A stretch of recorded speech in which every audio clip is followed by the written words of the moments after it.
We're woodworkers. We know safety.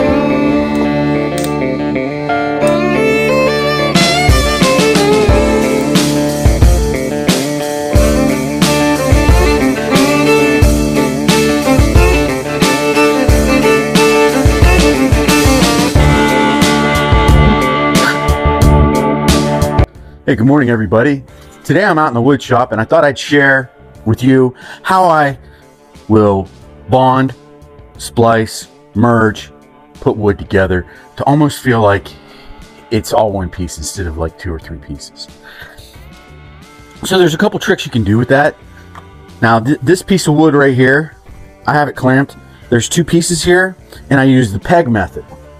So I made a jig that slid over the wood like that, and then there's a hole in the top, and what that does is that keeps that hole, when I drill down in, centered along this perfectly. And I'll put a mark here and a mark here on the wood, kind of like I did what I'm getting ready to do here with the biscuit joiner. I'll line the wood up where I want it to be, and I put marks. Then I'll remove one piece of the wood, set my biscuit joiner here, and this is kind of cool. This will rest on top of the wood perfectly. It has a line right here where I line up with the lines, and then I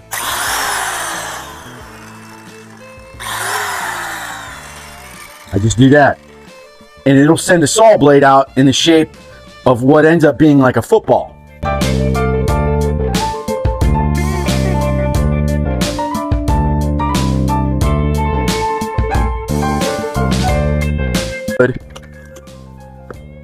Right here, they'll go right into the slot, and then I'll do the same thing on the other board, and then they slide in, and half of this football will be in the wood here, the other half will be in the other piece of wood, and it'll keep the wood from drifting up and down, moving on you.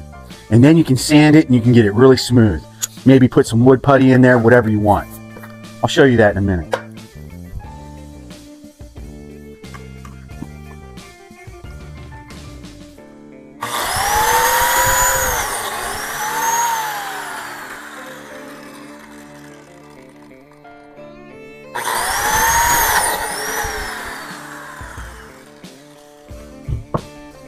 So typically when you do this, you're going to want to use glue.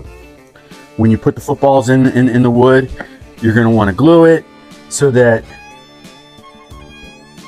it'll adhere. Always use wood glue when you're woodworking and you have seams, butts, and all that stuff. In this case, I might not use glue because I'm just going to let the footballs keep the wood from rising, because this will have a wood frame on the back side. It'll be similar to this.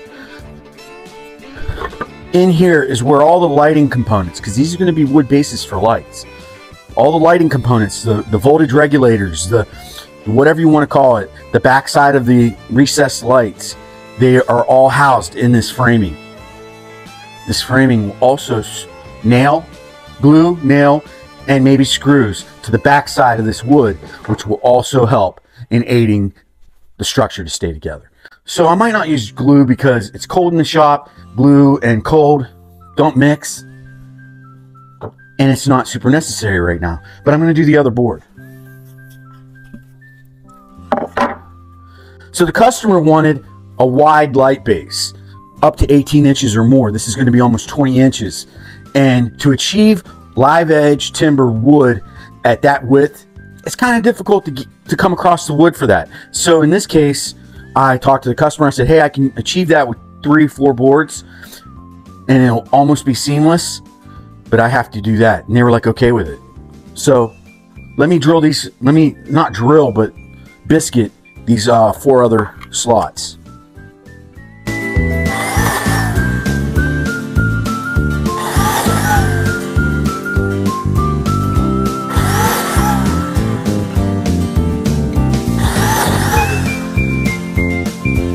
Okay, so now I'm going to take 4 of these biscuits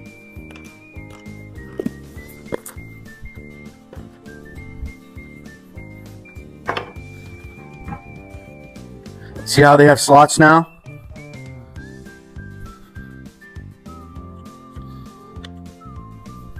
I'm going to use glue. So this glue's been sitting out in the cold all night. And I gotta buy more glue too. So I gotta go to the hardware store. I just use the original wood glue. I like this brand. You can get it at Lowe's, Home Depot. It's a pretty popular woodworking glue.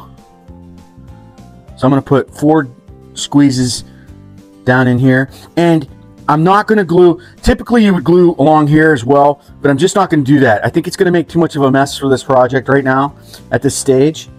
So just the glue in the biscuit holes is gonna be plenty for this project. So I get those centered in there nice.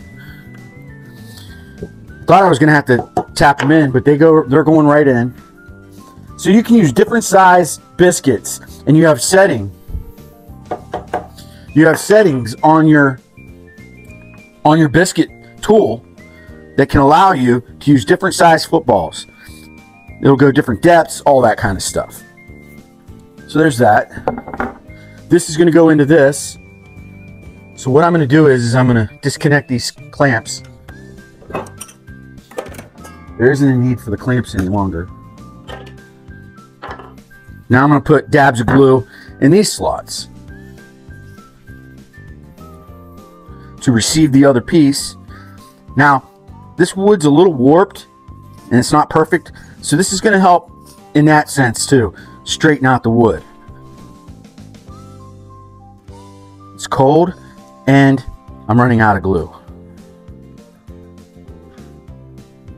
Normally I have a big jug of this glue, but like in the wintertime, I don't use the glue as much because of the cold. So now, this piece is going to hopefully just slide right in. I'll probably have to use clamps.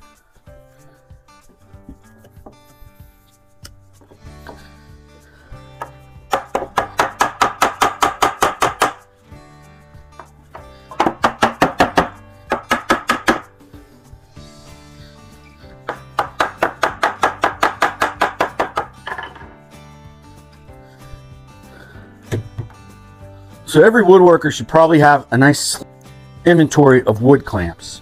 These automatic clamps are great. So I'll do the other side after this has a chance to dry. Now this glue dries pretty fast, so I'll be going back at this in a couple minutes. But now I have these with very minimal gaps. There's still gaps, and you got wood putty you can use. Here, I got some over here. This just so happens to be walnut wood putty. This is black walnut wood, which I'll probably use in some of these cracks. The Elmer's isn't bad. You can get putty that's not great, so you might want to research it before you go and do it. You kind of want it to be sandable and stainable if possible. Put the wood putty in the cracks, but I might leave the gaps because I don't want it to look like I'm trying to hide the fact that I splice this. I want it to look like, hey, he did have to widen it, and we can see where he did it, but it looks really good. Yeah, we can see gaps, but they're meant to be there. That's kind of what I'm going for on this. So I probably won't use any of the putty. But the next, I'll put the other side on, and then I'll either take a hand planer, either an old school hand planer, or a power one. I've got quite a few, and I'll get this ledge out of here. Sometimes this is hardwood. A sander's not going to do that, or it'll take forever to get this ledge off. Because I do want this to be nice and smooth. Like right here, it's pretty smooth, but right here, there's a big ledge. There's a ledge here too. So I want to eliminate the ledges. Now I'll have a live edge over here on this side and a live edge on this side, and it'll be 20 inches wide by approximately 60 inches long, and the customer's going to be really happy with that. I'll be dropping in recessed lights, and I'll show you the video on that next. Okay, I've got both pieces in now. Both ends. I splice these two boards together, and then I splice these two on the outer ends. My base is almost done. Now you're asking yourself, well, why are you putting this wood together so that it meets this certain width? Well, because this is going to be a light. Now this light's going to go into somebody's home, probably their kitchen or their dining room, where they had from like 1980s, 90s, the fluorescent box lights. Well, you know what those do. Well, those lights will hide things. They'll hide painting flaws. They have textured ceiling that's not under the light, just around the light, stuff like that. So if you did want to have a light that was this big and you did want to put a smaller light in, you'd have to completely retexture the ceiling and definitely repaint the ceiling. A lot of people don't want to do that. So they'll purchase my lights because I custom make them to size to fit over these existing flaws in the ceiling where they take those fluorescent lights down. They'll probably still be a rectangle, unpainted, or if they were smokers, it'll be tinted paint up to it from the smoking and then vibrant underneath the light, and then they have to repaint. A lot of people don't want to repaint their ceilings. Definitely a lot of people don't want to retexture or take texture off of the ceiling because of it not looking right. What better way to do it? Call a custom lighting designer like me, have them fabricate or design a light that's going to fit large enough. I'll make this framing. They have a space they need to cover that's 16 inch by 50 some inches. So this will be about 17 inches by about 50 some inches bigger than that space. So it'll go right over top of that and hide the existing whatever is under that light. Now it's just a plug and play. It's a swap, swapping it out. This frame won't be for this light, of course. It's just an example, but this will then hide all the lighting, all the electrical, all the stuff behind the scenes. This will be smaller than the actual base and you hardly see it. And it'll make this piece of wood look like it's floating from the ceiling. Then it'll have recessed lights in it and look like that. And the recessed lights are really great. The ones I use are awesome because they do a 180-degree tilt and a 360-degree rotation. So you can either use the lights as a floodlight for the whole room and just have them pointed down, or if it's in your kitchen, you can have one light pointed at your refrigerator, another one at your stove, one at your sink, and another one over at your microwave. It's really nice. Also great, you put it in a hallway, and down the hallway you have art. You can put those directional lights pointed straight at each painting, pictures of your family, whatever it may be. It doesn't matter. In your office, pointed at your desk, at your laptop, at your bookcase. It's endless. This light is fantastic, but what's even better is that you can contact me on Etsy. That's where my shop's at. And we can message back and forth, and in no time, I don't make you wait, but in no time, I will have a custom option for you, sized and ready to roll with a price in minutes. And you'll be able to purchase a light that's going to help fix your problem. You don't have to hire a painter.